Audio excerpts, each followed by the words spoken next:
श्रीब्रह्माण्डविजय दुर्गा कवचम्। नारायण उवाच शृणु नारद वक्ष्यामि दुर्गायाः कवचं शुभम्। श्रीकृष्णेनैव यद्दत्तं गोलोके ब्रह्मणे पुरा। ब्रह्मा त्रिपुरसङ्ग्रामे शङ्कराय ददौ पुरा। जघान त्रिपुरं रुद्रो यद्रत्वा भक्तिपूर्वकम्। हरो ददौ गौतमाय पदमाक्षाय च गौतमः। यतो बभूव पदमाक्षः सप्तद्वीपेश्वरो जयी। यद्दत्वा पठनात् ब्रह्मा ज्ञानवान् शक्तिमान् भुवि। शिवो बभूव सर्वज्ञो योगिनां च गुरुर्यतः। शिवतुल्यो गौतमश्च बभूव मुनिसत्तमः। ब्रह्माण्डविजयस्यास्य कवचस्य प्रजापतिः। ऋषिश्छन्दश्च गायत्री देवी दुर्गतिनाशिनी। ब्रह्माण्डविजये चैव विनियोगः प्रकीर्तितः। पुण्यतीर्थं च महतां कवचं परमाद्भुतम्। ॐ ह्रीं दुर्गतिनाशिन्यै स्वाहा मे पातु मस्तकम्। ॐ ह्रीं मे पातु कपालं चाप्यों ह्रीं श्रीं पातु लोचने। पातु मे कर्णयुग्मं चाप्यों दुर्गायै नमः सदा। ॐ ह्रीं श्रीमिति नासा मे सदा पातु च सर्वतः। ह्रीं श्रीं क्रूमिति दन्ताश्च पातु क्लीमोष्टयुग्मकम्। क्लीं क्लीं क्लीं पातु कण्ठं च दुर्गे रक्षतु गण्डके। स्कन्धं महाकाली दुर्गे स्वाहा पातु निरन्तरम्। वक्षो विपद्विनाशिन्यै स्वाहा मे पातु सर्वतः। दुर्गे दुर्गे रक्ष पार्श्वौ स्वाहा नाभिं सदावतु। दुर्गे दुर्गे देहि रक्षां पृष्ठं मे पातु सर्वतः। ॐ ह्रीं दुर्गायै स्वाहा च हस्तौ पादौ सदावतु।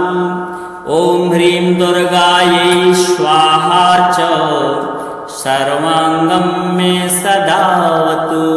प्राच्यां पातु महामाया चाग्नेयां पातु कालिका। दक्षिणे दक्षकन्या च नैऋत्यां शिवसुन्दरी। पश्चिमे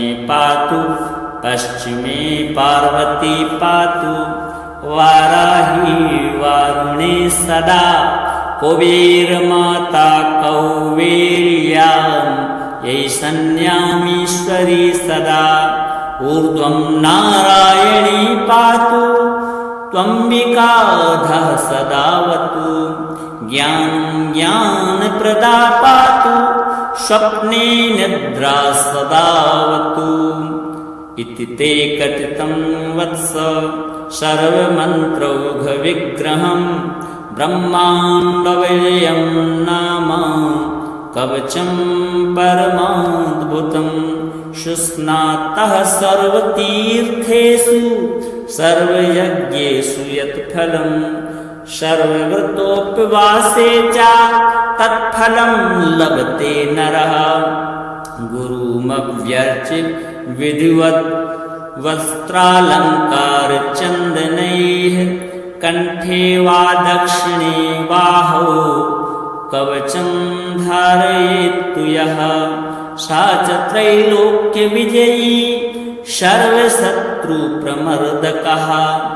इदं कवचमं ज्ञात्वा भजे दुर्गतिनाशिनीं शतलक्षं प्रजप्तोऽपि नामन्त्रः सिद्धिदायकः कवचं कान्नुशाखोक्तं मुक्तं नारदसिद्धिदम् यस्मै कस्मै न दातव्यं गोपनीयं सुदुर्लभम् नारायण उवाच शृणु नारद वक्ष्यामि दुर्गायाः कवचं शुभं श्रीकृष्णेनैव यद्दत्तं गोलोके ब्रह्मणे पुरा ब्रह्मा त्रिपुरसङ्ग्रामे शङ्कराय ददौ पुरा जघान त्रिपुरं रुद्रो यद्रत्वा भक्तिपूर्वकम् हरो ददौ गौतमाया पदमाक्षाय च गौतमः यतो बभूव पदमाक्षः सप्तद्वीपेश्वरो जयी यद्रत्वा पठनात् ब्रह्मा ज्ञानवान् शक्तिमान् भुवि शिवो बभूव सर्वज्ञो योगिनां च गुरुर्यतः शिवतुल्यो गौतमश्च बभूव मुनिसत्तमः ब्रह्माण्डविजयस्यास्य कवचस्य प्रजापतिः ऋषिश्छन्दश्च गायत्री देवी दुर्गतिनाशिनी ब्रह्माण्डविजये चैव विनियोगः प्रकीर्तितः पुण्यतीर्थं च महतां कवचं परमाद्भुतम् ॐ ह्रीं दुर्गतिनाशिन्यै स्वाहा मे पातु मस्तकम् ॐ ह्रीं मे पातु कपालं चाप्यों ह्रीं श्रीं पातु लोचने पातु मे कर्णयुग्मं चाप्यों दुर्गायै नमः सदा ॐ ह्रीं श्रीमिति नासा मे सदा पातु च सर्वतः ह्रीं श्रीं क्रूमिति दन्ताश्च पातु क्लीमोष्टयुग्मकम् क्लीं क्लीं क्लीं पातु कण्ठं च दुर्गे रक्षतु गण्डके स्कन्धं महाकाली दुर्गे स्वाहा पातु निरन्तरम्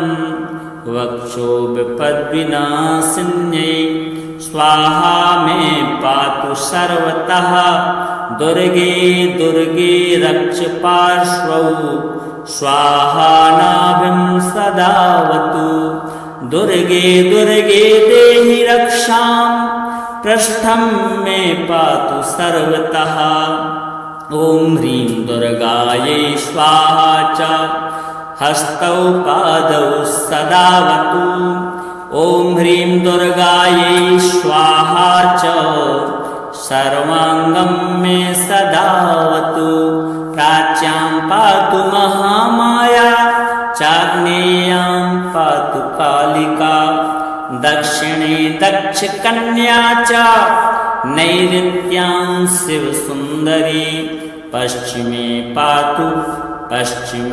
पार्वती पातु वाराही वारुणे सदा कुबेरमाता कौवेर्यां ऐशन्यामीश्वरी सदा ऊर्ध्वं नारायणी पातु त्वम्बिकाधः सदावतु ज्ञानप्रदा पातु स्वप्ने निद्रा सदावतु इति ते कथितं वत्स सर्वमन्त्रौघविग्रहं ब्रह्माण्डविजयं नाम कवचं परमाद्भुतं सुस्नातः सर्वतीर्थेषु सर्वयज्ञेषु यत्फलं सर्वव्रतोपवासे च तत्फलं लभते नरः गुरुमव्यर्च्य विधिवत् वस्त्रालङ्कारचन्दनैः कण्ठे वा दक्षिणे बाहौ कवचं धारयेत्तु यः सा च त्रैलोक्यविजयी सर्वशत्रुप्रमर्दकः। इदं कवचमं ज्ञात्वा भजे दुर्गतिनाशिनीं शतलक्षं प्रजप्तोऽपि नामन्त्रः सिद्धिदायकः। कवचं कान्मुसाखोक्तं मुक्तं नारदसिद्धिदं यस्मै कस्मै न दातव्यं गोपनीयं सुदुर्लभम्। नारायण उवाच शृणु नारद वक्ष्यामि दुर्गायाः कवचं शुभं श्रीकृष्णेनैव यद्दत्तं गोलोके ब्रह्मणे पुरा। ब्रह्मा त्रिपुरसङ्ग्रामे शङ्कराय ददौ पुरा जघान त्रिपुरं रुद्रो यद्रत्वा भक्तिपूर्वकं हरो ददौ गौतमाय पदमाक्षाय च गौतमः। यतो बभूव पदमाक्षः सप्तद्वीपेश्वरो जयी यद्रत्वा पठनात् ब्रह्मा ज्ञानवान् शक्तिमान् भुवि शिवो बभूव सर्वज्ञो योगिनां च गुरुर्यतः। शिवतुल्यो गौतमश्च बभूव मुनिसत्तमः ब्रह्माण्डविजयस्यास्य कवचस्य प्रजापतिः ऋषिश्छन्दश्च गायत्री देवी दुर्गतिनाशिनी ब्रह्माण्डविजये चैव विनियोगः प्रकीर्तितः। पुण्यतीर्थं च महतां कवचं परमाद्भुतम्। ॐ ह्रीं दुर्गतिनाशिन्यै स्वाहा मे पातु मस्तकम्। ॐ ह्रीं मे पातु कपालं चाप्यों ह्रीं श्रीं पातु लोचने पातु मे कर्णयुग्मं चाप्यों दुर्गायै नमः सदा। ॐ ह्रीं श्रीमिति नासा मे सदा पातु च सर्वतः। ह्रीं श्रीं क्रूमिति दन्ताश्च पातु क्लीमोष्टयुग्मकम्। क्लीं क्लीं क्लीं पातु कण्ठं च दुर्गे रक्षतु गण्डके। स्कन्धं महाकाली दुर्गे स्वाहा पातु निरन्तरम्। वक्षो विपद्विनाशिन्यै स्वाहा मे पातु सर्वतः। दुर्गे दुर्गे रक्ष पार्श्वौ स्वाहा नाभिं सदावतु। दुर्गे दुर्गे देहि रक्षां पृष्ठं मे पातु सर्वतः। ॐ ह्रीं दुर्गायै स्वाहा च हस्तौ पादौ सदावतु। ॐ ह्रीं दुर्गायै स्वाहा च सर्वाङ्गं मे सदावतु। प्राच्यां पातु महामाया चाग्नेयां पातु कालिका। दक्षिणे दक्षकन्या च नैऋत्यां शिवसुन्दरी। पश्चिमे पार्वती पातु वाराही वारुणे सदा। कुबेरमाता कौवेर्यां ऐशन्यामीश्वरी सदा। ऊर्ध्वं नारायणी पातु त्वम्बिकाधः सदावतु। ज्ञानं ज्ञानप्रदा पातु स्वप्ने निद्रा सदावतु। इति ते कथितं वत्स सर्वमन्त्रौघविग्रहं ब्रह्माण्डविजयं नाम कवचं परमाद्भुतं। सुस्नातः सर्वतीर्थेषु सर्वयज्ञेषु यत्फलं सर्वव्रतोपवासे च तत्फलं लभते नरः गुरुमव्यर्च्य विधिवत् वस्त्रालङ्कारचन्दनैः कण्ठे वा दक्षिणे बाहौ कवचं धारयेत्तु यः सा च त्रैलोक्यविजयी सर्वशत्रुप्रमर्दकः इदं कवचमं ज्ञात्वा भजेत् दुर्गतिनाशिनीं शतलक्षं प्रजप्तोऽपि नामन्त्रः सिद्धिदायकः कवचं कान्नुशाखोक्तं मुक्तं नारदसिद्धिदम् यस्मै कस्मै न दातव्यं गोपनीयं सुदुर्लभम् नारायण उवाच शृणु नारद वक्ष्यामि दुर्गायाः कवचं शुभं श्रीकृष्णेनैव यद्दत्तं गोलोके ब्रह्मणे पुरा ब्रह्मा त्रिपुरसङ्ग्रामे शङ्कराय ददौ पुरा जघान त्रिपुरं रुद्रो यद्रत्वा भक्तिपूर्वकं हरो ददौ गौतमाय पदमाक्षाय च गौतमः यतो बभूव पदमाक्षः सप्तद्वीपेश्वरो जयी यद्रत्वा पठनात् ब्रह्मा ज्ञानवान् शक्तिमान् भुवि शिवो बभूव सर्वज्ञो योगिनां च गुरुर्यतः शिवतुल्यो गौतमश्च बभूव मुनिसत्तमः ब्रह्माण्डविजयस्यास्य कवचस्य प्रजापतिः ऋषिश्छन्दश्च गायत्री देवी दुर्गतिनाशिनी ब्रह्माण्डविजये चैव विनियोगः प्रकीर्तितः पुण्यतीर्थं च महतां कवचं परमाद्भुतम् ॐ ह्रीं दुर्गतिनाशिन्यै स्वाहा मे पातु मस्तकम् ॐ ह्रीं मे पातु कपालं चाप्यों ह्रीं श्रीं पातु लोचने पातु मे कर्णयुग्मं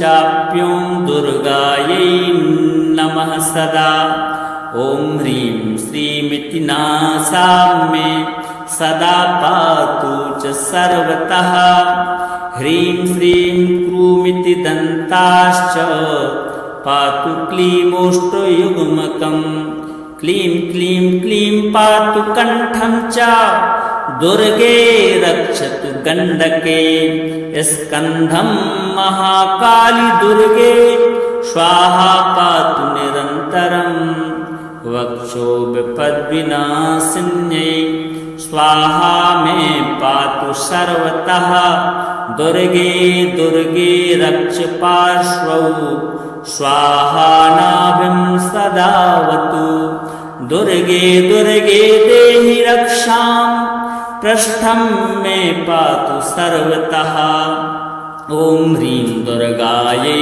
स्वाहा च हस्तौ पादौ सदावतु ॐ ह्रीं दुर्गायै स्वाहा च सर्वाङ्गं मे सदावतु प्राच्यां पातु महामाया चाग्नेयां पातु कालिका दक्षिणे दक्षकन्या च नैऋत्यां शिवसुन्दरी पश्चिमे पार्वती पातु वाराही वारुणे सदा कुबेरमाता कौवेर्यां यैषण्यामीश्वरी सदा ऊर्ध्वं नारायणी पातु त्वम्बिकाधः सदावतु ज्ञानप्रदा पातु स्वप्ने निद्रा सदावतु इति ते कथितं वत्स सर्वमन्त्रौघविग्रहं ब्रह्माण्डविजयं नाम कवचं परमाद्भुतं शुस्नातः सर्वतीर्थेषु सर्वयज्ञेषु यत्फलं सर्वव्रतोपवासे च तत्फलं लभते नरः गुरुमव्यर्च्य विधिवत्